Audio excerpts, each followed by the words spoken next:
Hello, everybody, and welcome to Drop and Give Me 20 with Phil Rizdon. I am Phil Rizdon. Oh, man, and I'm here today. It's Monday at 10:48 a.m. That's right. I'm going to be putting this episode out in just a few minutes, but I actually decided to wait on recording since the Oscars were yesterday. What? Oh, my God. Any other movie buffs out there? I'm all about it. I feel bad because I didn't watch that many of the Oscar movies this year. I was embarrassed about it, especially because all my friends are like really into movies too, and they're like, "Oh, did you see Wolfwalkers? Did you see this?" I told somebody I saw Minari. I didn't. I'm a fucking liar. I didn't see Minari. I haven't really watched any of those movies, which is crazy because I've been locked in the house the whole entire time, and I feel like artistically my palette has just gotten stupider. So much stupider. Like, I didn't see Minari, but I have watched Godzilla vs. King Kong at least 3 times. And I did watch Mortal Kombat twice. By the way, I like it. Okay, I'm gonna be the one to say I fucking like Mortal Kombat. Like I said, I'm actually into more like artistic movies and shit like that. So something like Mortal Kombat, I already expect it to be stupid. I already expect the plot not to be that great, but I just expect the effects to look really cool and all that shit. And it's just something nice to watch while I'm smoking weed or something like that. So it doesn't matter to me. So like some movie like that's kind of like or whatever. I'm just like, this is the shit. This is awesome. But for some other people, like there's a lot of like super like video game nerds and shit, and they're like, this guy doesn't have that ability. What are you doing? Like some guy gets his soul sucked in the movie, and people are like, that's not the characters. He can't. It's like, bro, it's a Mortal Kombat. It's not even a Marvel movie. It's a Mortal Kombat movie. It's based off of a video game with the flimsiest fucking storyline that could ever fucking exist. There's a guy with metal arms. They don't tell you why. That's the thing. They're talking about a video game and how things aren't accurate, but like those characters have no real like origin stories at all. Like the movie actually gave them some origin stories, which I actually felt was nice, man. So yeah, long story short, Mortal Kombat won Best Picture at the Oscars. Wouldn't that be great? That'd be fucking amazing. The guy who played Scorpion just shoots out one of those things at one of the Oscars and just goes, "Get over here!" Pulls it, and he's like, "I'd like to thank the Academy." But shout out to Nomadland that won, for Best Picture. That's awesome. I still need to go see that movie. And shout out to the director who also won Best Director. Supposedly it's an Asian woman. I need to go see that movie though, because I've seen so many commercials for it. I mean, I have Hulu. And it looks beautifully made. It looks beautifully done. I knew that was gonna win though. Anybody else I knew that shit was gonna win.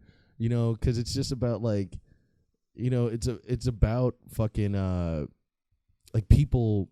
It's about one specific person, right? Surrounded by a bunch of other people, and they slowly learn about themselves.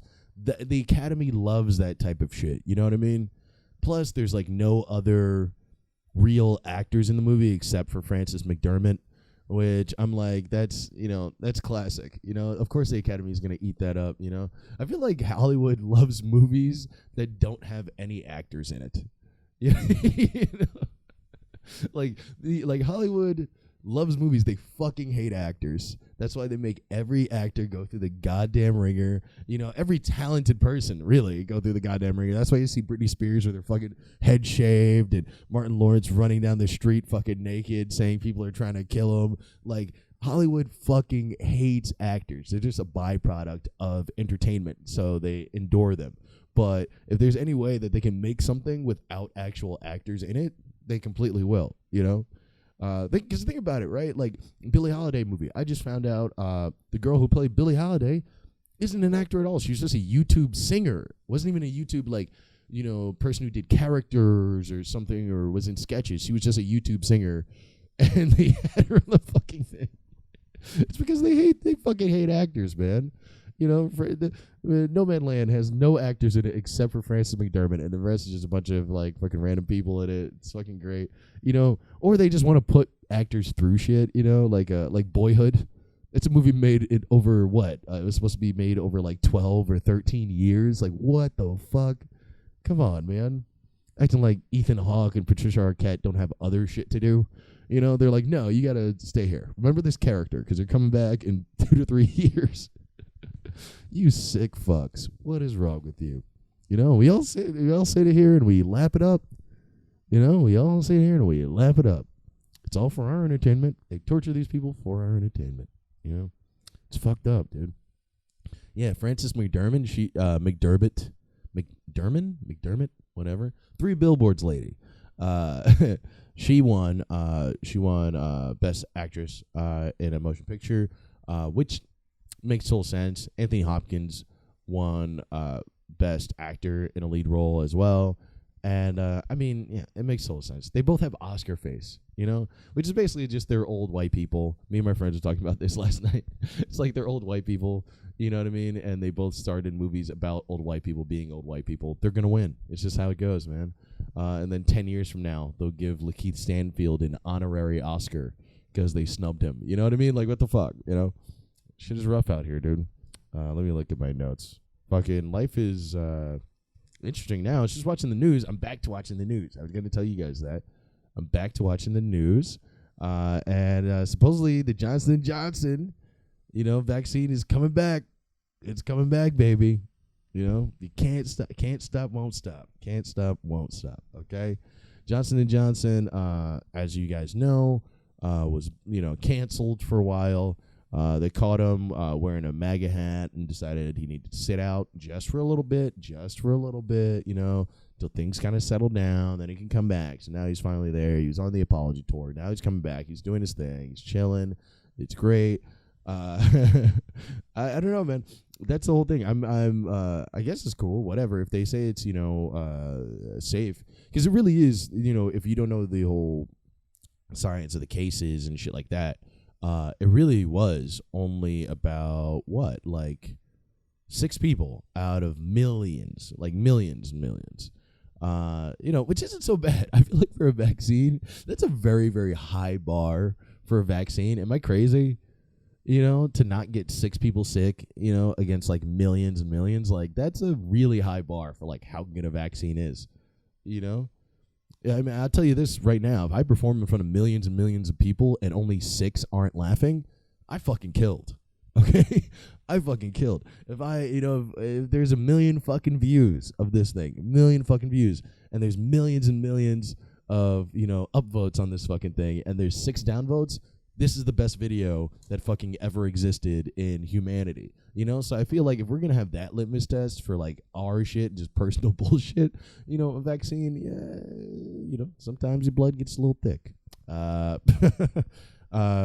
that is scary. So hopefully they kind of, you know, figured some things out, but they were just basically saying that, I guess, like, you know, the risk is way less than the reward. So they're going for it. And they're just, you know, warning pregnant women and stuff like that, which is good. I'm just hoping more and more people get vaccinated. I remember in my last video, I was talking about my vaccination. My arm's all good now. Everything's great. But it was rough for a little bit. I still got to go for the second shot, but fuck it, man. I'm willing to go through it because, like, I just want to travel. I just want to do shit. I want to be around people. I want to be able to be indoors. I'm still going to wear my mask, but I want to feel a little safer about those things and not have to deal with that. And that, my friends, is my annoying PSA. All right? Stay clean, you dirty motherfuckers. Get a shot. All right? Give a shit about yourselves and about others. What else is happening? The Knicks are on a winning streak, which proves that we are truly in the darkest timeline. There's no way. Something's happening. Giant squids are going to fall out of the sky like we're in goddamn Watchmen. Something's going to happen. There's no way that we're living in actual reality right now. Yeah, it's been what, like 9 games, 10 games or some shit like that. I'm not a basketball person. That's how you know they're really winning a lot, because I'm not a basketball person, and all anyone ever wants to talk about right now is basketball and what's going on with basketball, which is nice. It's nice to see, you know, New York really feeling good about itself again. it has, for a while, and we've been partying out here. They extended the curfew and shit to 12 and all that shit, but there's something nice about having a sports team doing something. It's almost like, back in the day, remember with like Katrina and shit, and then like the Saints won the Super Bowl. It's like it's nice to see your city getting carried on a team's shoulders. You know what I mean? And them kind of adding to your cheer and your positivity and all that shit. Not to say that this is the same as Hurricane Katrina. I don't really know if you can compare, but yeah, it's just really nice. It's really cool. It's a shame that nobody's going to be able to afford to go to any of those games, but whatever. Yeah, the Knicks are on a 9-game winning streak, which obviously means the NBA is fixed. There's been talks about it for a long time, but the NBA is fixed. The Mafia is back in New York somehow. They're breaking somebody's legs. They're making sure that things go down. I don't fucking believe it for a second. Yeah, that's fucking insane, man. Yeah, plus there's there's a lot of young people on their team. I think that's what it is. Is like, they're really starting to build. And, a good thing too, I think, about this pandemic for a lot of people, I would say, including me, for a lot of people, I think, who weren't that great before the pandemic, this gave them a time to really buckle down and decide who they are, what they want to be, what goals they want to have, and to try and chase and achieve those goals. Whereas for people who are already living in some sort of prosperity, whether it's like being the greatest athlete, something like Steph Curry or like LeBron James, or being a super popular comedian, let's say someone like Chris Rock or something like that, whatever, they might slow down because of the pandemic, because they're just like, finally the pressure's off, so I get to chill, which is good for them. I understand that, but that also makes you soft, you motherfucker. Okay, I'm coming for you. Because that's how I feel with comedy. I bet you Chris Rock was barely doing comedy during the fucking pandemic because he doesn't have to. He doesn't have to do that shit, Someone like, what's his name? Jason Randall on the Knicks, like, he wasn't that good, before. But obviously when the pandemic happened, he fucking trained his fucking ass off, was doing suicides every fucking day. Who knows? Like, fucking training every day.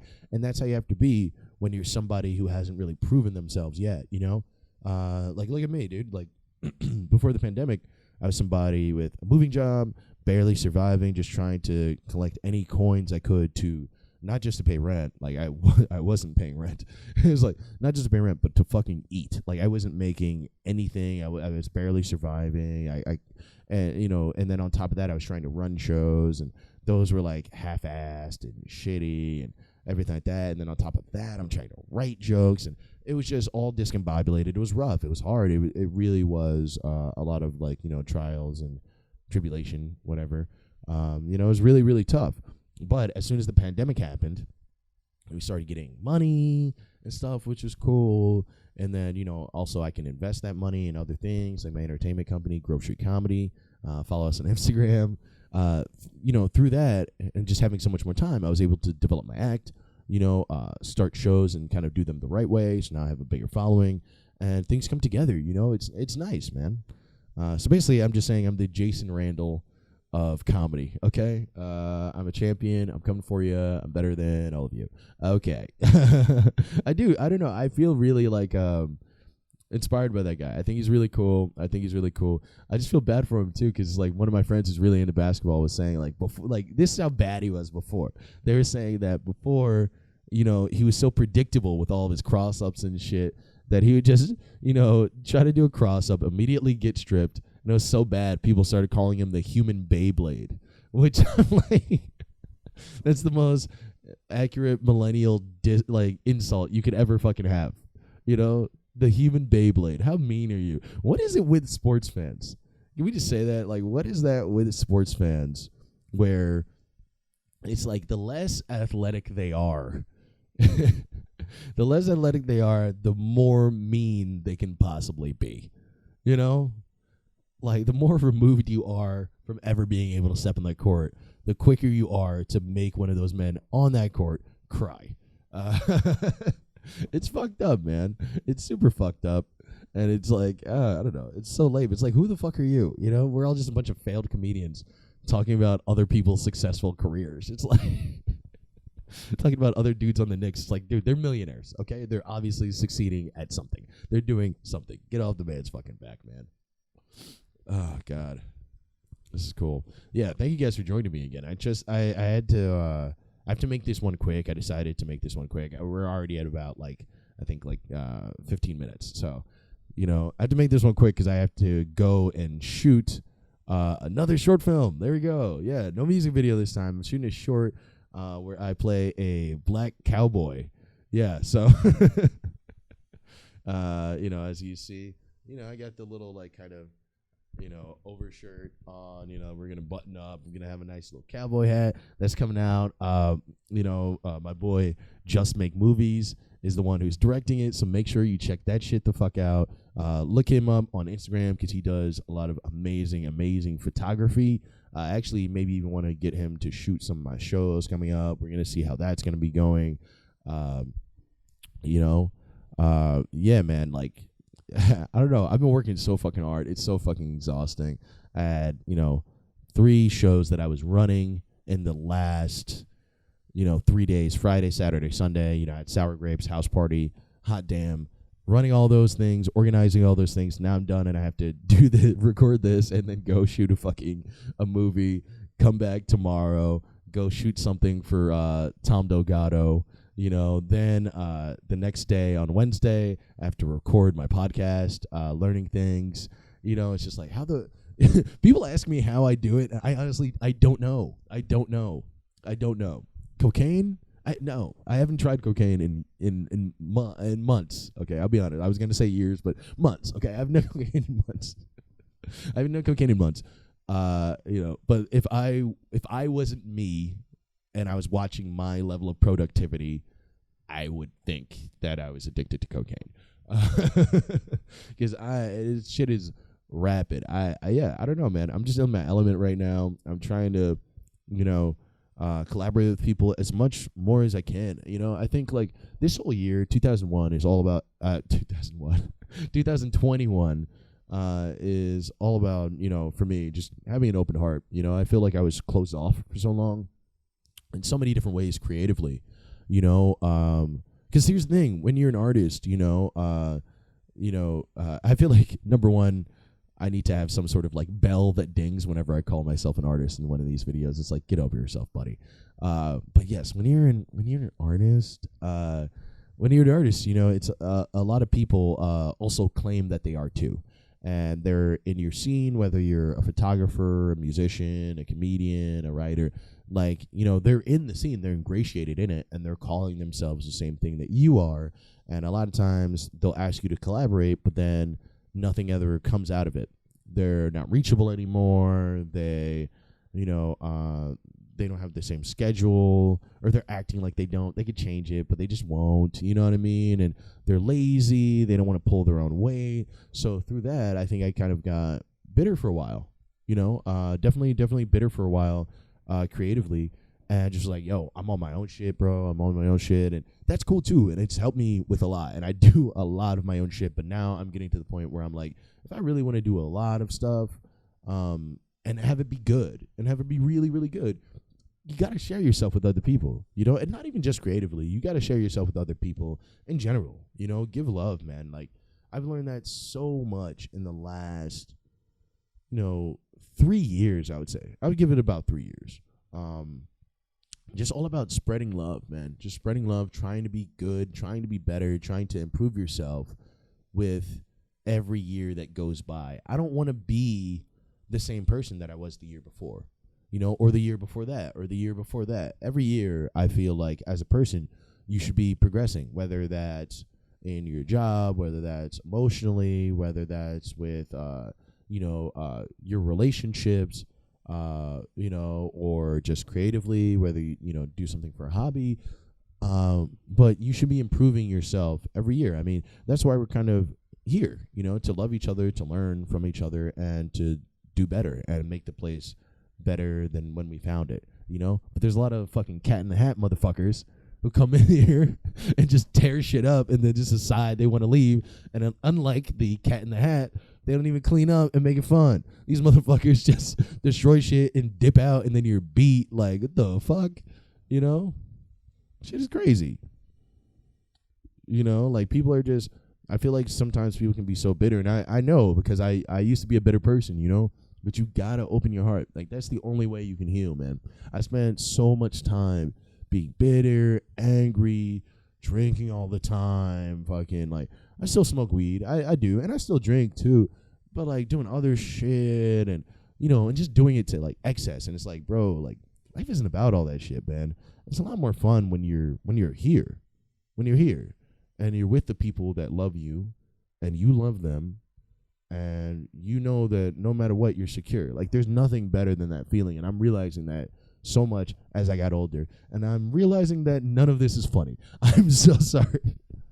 I'm so sorry. I was getting to it and then I was like, wow, this isn't funny at all. Yeah, I don't know, man. That was my sincere part of the show, okay? That was my sincere part of the show. I'm only on episode 6. I'm still experimenting. Shit is fun. I gave you a lot of funny up top. We'll see how things go, man. But, yeah, we're at about 20 minutes right now, guys, and I have to go to the shoot. So thank you for listening in. Please, if you're in the NYC area, please come to Sour Grapes House Party or Hot Damn. Sour Grapes is on Fridays at 7 p.m. at Sour Mouse in Manhattan, right off the J train, Delancey, Essex. House Party is on Saturdays at 8 p.m. at the Tiny Cupboard. That's right off the J train, Chauncey in Bushwick, Brooklyn. We're on the roof. And then Hot Damn is every single Sunday at 8 p.m. at Bushwick Public House. That is Bushwick Public House. And I believe that is off the Central stop on the M train in Bushwick. So yeah, please come hang. I'm even going to start, running even more shows. But this time I have a producer. See, I'm trying to collaborate. I'm trying to open my heart. And he's one of my best friends. So it's going to be a great time. Those shows are starting on May 12th. So I'll give you more updates for those. And also, guys, by the way, please like and subscribe to this. Sure, whatever. But also, this is a podcast, too. Like, I notice everybody's watching it on YouTube, but it is also a podcast. So if some of you could start listening to the audio versions, too, or telling your friends about the audio versions as well, or share this a little bit more, as long as I get people paying attention, it's nice. But, I see the great performances here, and then I see how low they are on the podcast, hosting website. And, I shed a tear. So please come, listen to your boy. Don't just watch him. Listen to I got a velvety voice. Ooh, listen to that. Yes. Velvety. You love it. I'll see y'all later. Peace. Have a good one.